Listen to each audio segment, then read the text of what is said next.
Ahora. Han pasado menos de 72 horas del viernes pasado en las horas de la tarde cuando el presidente Gustavo Petro, en una manifestación en la que había indígenas e integrantes de la primera línea en Puerto Rellena, en Cali, lanzó la polémica propuesta de convocar a una Asamblea Nacional Constituyente en vista del bloqueo que según él se produce y no saca adelante sus reformas. Ha habido desarrollos, una entrevista del presidente Petro con el periódico El Tiempo en la que dice que no pretende reelegirse, que la constituyente no es para sacar adelante sus reformas, sino que lo que busca es hacer cambios profundos en la institucionalidad. Dice que Colombia está absorbida por los paramilitares y por la corrupción y que por eso necesita, en la entrevista dice, hacer 6 cambios. En un mensaje en Twitter hoy lo amplió a 8 cambios profundos: educación, salud, medio ambiente, y uno que llama mucho la atención, porque no cierra la puerta a una ley de punto final para todos los criminales vinculados con el conflicto. Eso tiene muchas aristas que hay que analizar. Caterina Ávila. Aunque el viernes pasado el presidente Gustavo Petro lanzó con firmeza su propuesta de una Asamblea Nacional Constituyente. Y por tanto, si esta posibilidad de un gobierno electo popularmente en medio de este Estado y bajo la Constitución de Colombia no puede aplicar la Constitución porque lo rodean para no aplicarla y le impiden, entonces Colombia tiene que ir a una Asamblea Nacional Constituyente. Con el paso de las horas le ha bajado a la intensidad del discurso. Desde Palacio se envió un ABC con el que se intenta explicar lo que dijo el mandatario en Cali. El documento dice que la constituyente no busca cambiar la Constitución del 91, sino reformarla o agregarle 8 puntos que explicó el mandatario a través de sus redes sociales. El gobierno también dice que la idea no es recuperar los proyectos de ley que se hundan en el Congreso. Sin embargo, cada punto explicado por el presidente tiene que ver con las reformas que se tramitan en el Congreso con poco éxito. El primero es el cumplimiento del acuerdo de paz, que incluye, por supuesto, la reforma agraria. Sigue la garantía de condiciones básicas para la población, es decir, salud y renta para la población vieja, dice el presidente. Y agrega un tercer punto sobre priorizar educación pública. En pocas palabras, su reforma a la salud, pensional y educación. El cuarto punto tiene que ver con la lucha contra el cambio climático y la descarbonización de la economía, en línea, por supuesto, con su bandera de transición energética. Sigue la política monetaria que priorice la producción y el empleo, la reforma a la justicia, la separación de la política de la financiación privada y el reordenamiento territorial, dice el presidente, alrededor del agua. La vía entonces que encuentra el gobierno para hacer esto son los cabildos abiertos, creando coordinadoras municipales que organicen a la ciudadanía en las calles para que se movilicen a favor de la propuesta del gobierno. Dice el presidente Gustavo Petro que Colombia requiere una reforma a la justicia para acercar el sistema judicial a los ciudadanos. Pero en realidad se necesita una Asamblea Nacional Constituyente para lograrlo. Rocío Franco, usted habló con expertos sobre el tema. Exmagistrados de la Corte y expertos han coincidido en señalar que la constituyente no es el camino para reformar a la justicia. Así lo ha expresado el presidente de la Corte Suprema, Jaime Arrubla. Para acercar la justicia al ciudadano no hay que reformar la Constitución. En segundo lugar, porque para buscar la verdad en la JEP, si es que no se está dando, tampoco hace falta reformar la Constitución. Y en tercer lugar, porque para que los fiscales no se metan en política, pues tampoco habría que reformar la Constitución. Sí, mucho para cambiar la forma en que se elige el fiscal, pero para eso no se necesitaría una constituyente. El director de la Corporación Excelencia en la Justicia, Hernando Herrera. En lo que hace la justicia es inadmisible estos atentados contra la independencia y la autonomía judicial. Todo jefe del Estado, todo presidente de la República sabe en una democracia que un baluarte de la misma es precisamente una justicia que pueda servir como contrapeso y que se le respete en todos los escenarios y frente a todas las decisiones que adopte. Y en analista Pedro Riveros. No le veo sentido a que ahora proponga que en una eventual idea constituyente este factor sea esencial.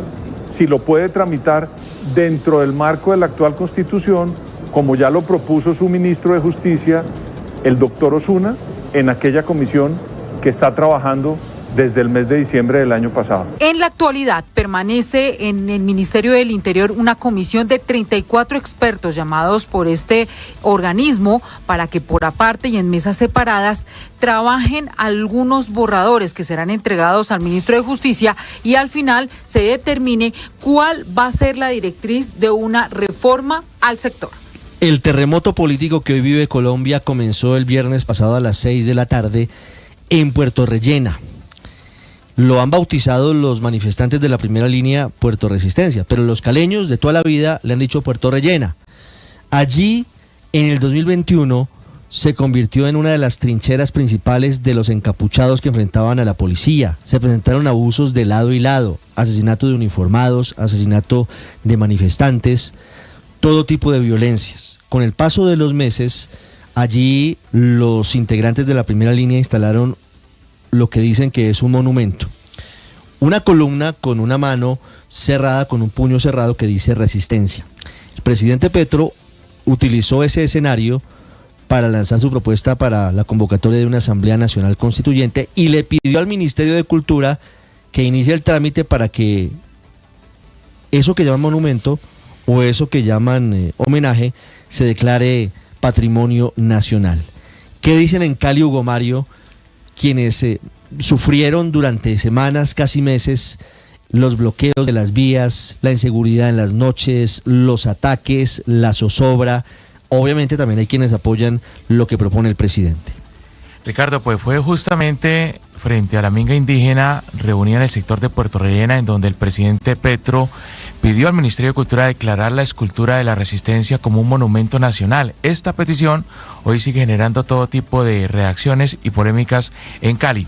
El alcalde de la ciudad, Alejandro Herrera, ha pedido no imponer decisiones que polaricen más a los habitantes de la ciudad que están intentando reconciliarse.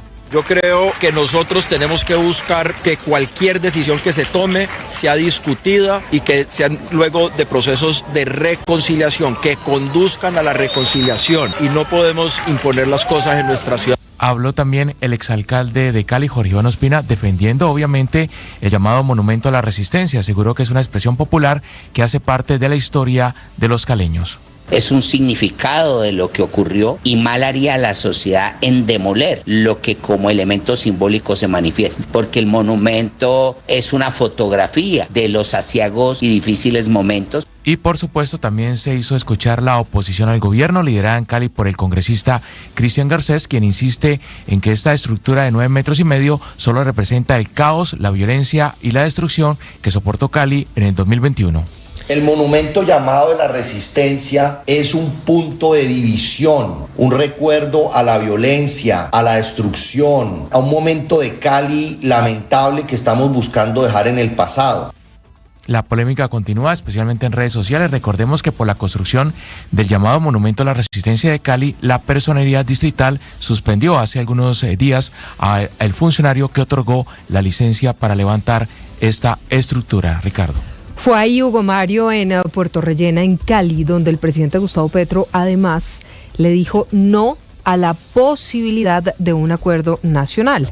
Pues esta mañana se cerró la puerta a la posibilidad también de encontrar consensos que puedan salvar la reforma a la salud. Juan David Ríos, ¿por qué no hubo desayuno como estaba previsto en la Casa de Nariño con los integrantes de la Comisión Séptima del Senado, que es sobre quienes hoy pues está la responsabilidad de sacar o no adelante esa polémica reforma a la salud?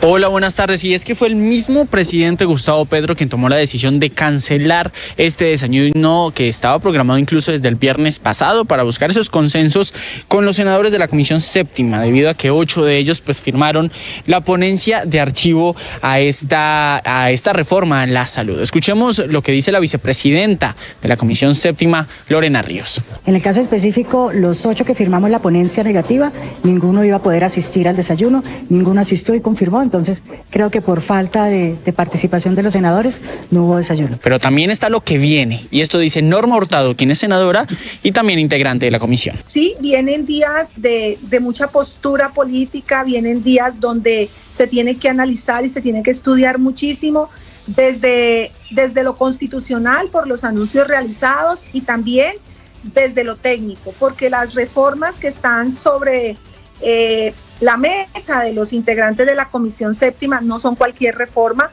son reformas que tocan la vida, que tocan la vejez, Pero además ya hay recusaciones a la reforma a la salud y a la ponencia de archivo, y es contra los senadores del Centro Democrático. Un diputado del Pacto Histórico dijo que hay conflicto de intereses. Por lo pronto se está a la espera que la Comisión de Ética pues evalúe estas recusaciones para poder continuar con el trámite de la reforma a la salud. En Meridiano Blue, el rollazo político con Andrés Carmona.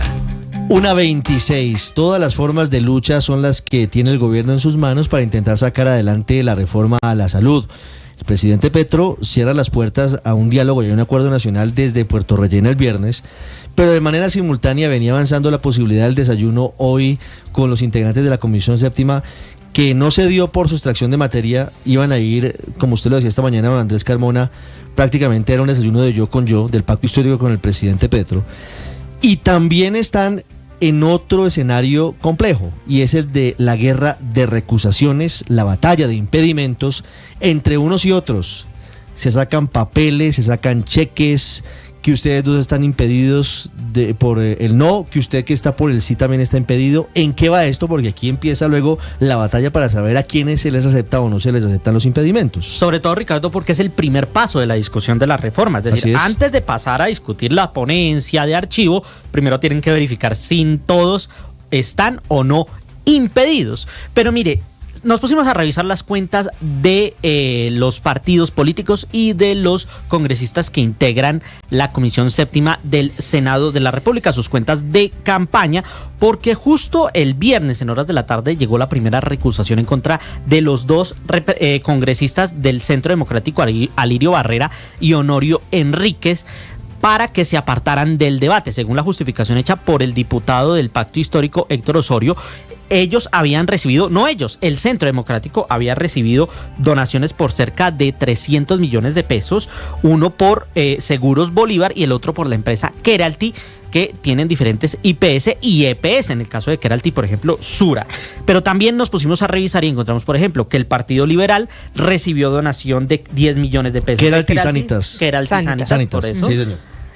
Keralty también le donó a la Alianza Verde 25 millones. Sí.